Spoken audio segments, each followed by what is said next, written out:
జాతీయ పార్టీలైన కాంగ్రెస్ బీజేపీలు ఎన్నికల్లో ప్రజలను ఓటు బ్యాంక్ రాజకీయాల కోసమే వాడుకుంటున్నాయని బాజిరెడ్డి గోవర్ధన్ ఆరోపించారు.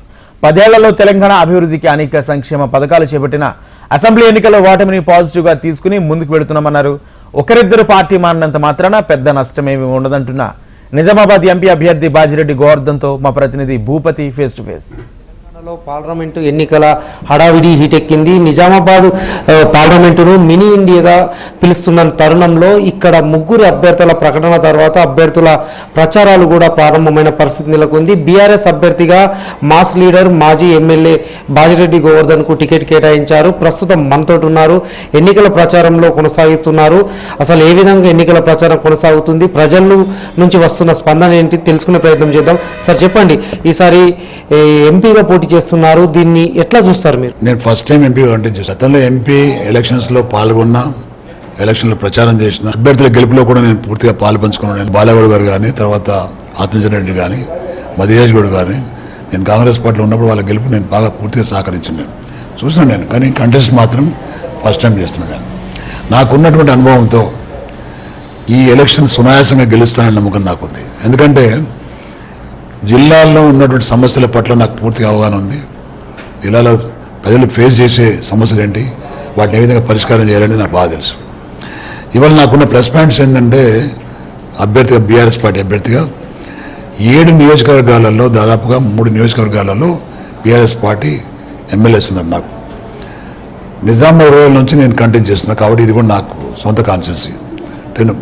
7లో 4 అనుకూలంగా నాకున్నాయి. ఉన్నాయి 3లో 6 ఎమ్మెల్యే నేను ఆల్రెడీ పనిచేసాను కాబట్టి అక్కడ నేను చిరపరిస్థితిని నాకు అందరు తెలుసు. నాకు ఒక ఎమ్మెల్యే ఓడిపోయినా జీవన్ రెడ్డి బాగా యాక్టివ్ ఉన్నాడు. అదేవిధంగా Nizamabad town and Bodhan constituency, ఈ 2 కూడా దృష్టి పెడుతున్నాను. నేను బాగా దృష్టి పెడుతున్నా. రేపు ఎల్లుండి గణేష్ గుప్తా గారు కూడా వస్తున్నాడు, ఆయన కూడా యాక్టివ్ అవుతాడు. మన షకీల్ కూడా వస్తున్నాడు, ఆయన కూడా యాక్టివ్ అవుతాడు. ఆయన కొద్ది ఓడితో ఓడిపోయాడు కాబట్టి అది తప్పకుండా మనకు అనుకూలంగా ఉంటుంది నమ్మకం నాకుంది. బీఆర్ఎస్ పార్టీ కేసీఆర్ వల్లనే డెవలప్ జరిగింది తప్ప ఈ ప్రాంతం ఎవ్వరి వల్ల జరగలేదు. ఎవరు చేస్తానన్న ప్రజలు నమ్మే పరిస్థితులు లేరు.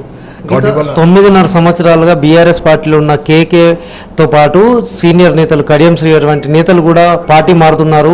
బీఆర్ఎస్ పార్టీ పని అయిపోయిందని ఇటు కాంగ్రెస్ నేతలు, బీజేపీ నేతలు చెప్తున్నారు. దీన్ని ఎట్లా చూస్తారు? నేనేమంటున్నా అంటే 2014లో కాంగ్రెస్ పార్టీ ఓడిపోయిన తర్వాత పెద్ద పెద్ద ఏనుగులు వచ్చినాయి కాంగ్రెస్ పార్టీకి. మాకు డి శ్రీనివాస్ వచ్చిండు ఒక ఏనుగు, కేశవరావు వచ్చింది ఇంకో ఏనుగు, పొన్నా లక్ష్మి వచ్చాడు ఒక ఏనుగు, స్పీకర్ సురేష్ రెడ్డి వచ్చాడు మాకు ఇంకో ఏనుగు. 4 ఏనుగులు వచ్చి మాకు. మేము ఎగిరి గంతేలే కదా. వాళ్ళు మా నుంచి అటువంటి ఏనుగులు పోతలేవు కదా. అవి ఎలుకలు పోతున్నాయి, నక్కలు పోతున్నాయి, మోసాలు పోతున్నాయి తప్ప నిజంగా నిజమైనటువంటి కార్యకర్తలు కానీ నిజమైన నాయకులు ఎవరు పోతలేరు. దానికి క్యాడర్పై భయపడాల్సిన అవసరం లేదు. చాలా గట్టిగా ఉన్నాం. మేము ఫైట్ చేస్తాం.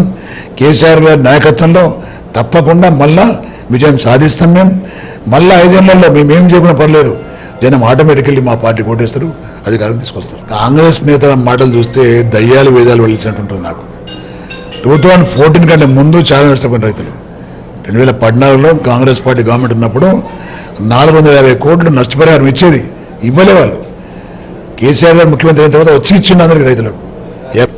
పార్లమెంట్ ఎన్నికల్లో తనకు స్థానికంగా సమస్యల పట్ల అవగాహన ఉంది, సమస్యల పరిష్కారం కోసం తాను పెద్దపీట వేస్తానంటున్నారు.